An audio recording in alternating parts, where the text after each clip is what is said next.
Hey there, what's up? In this video, I'm going to show you how to soft reset your LG K40.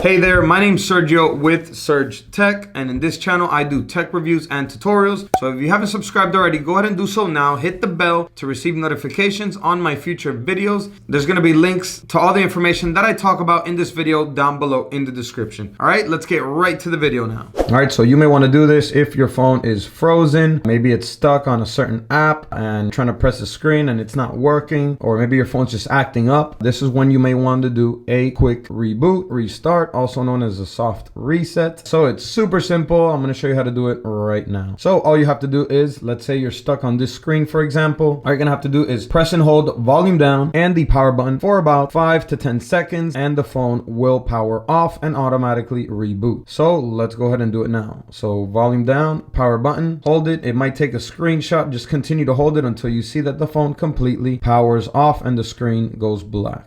Once it goes black, go ahead and let go, and the phone will automatically reboot and turn back on, and hopefully it will be unfrozen and unstuck so that you can continue using your LG K40. And there you go, the phone has booted back on, so you should be able to continue to use it now normally again. So hope this video helped you out in doing a quick restart, also known as a soft reset on your LG K40. So go ahead and give this video a like if it helped you out, and that's it for this video. I'll see you in the next one. And as always, peace.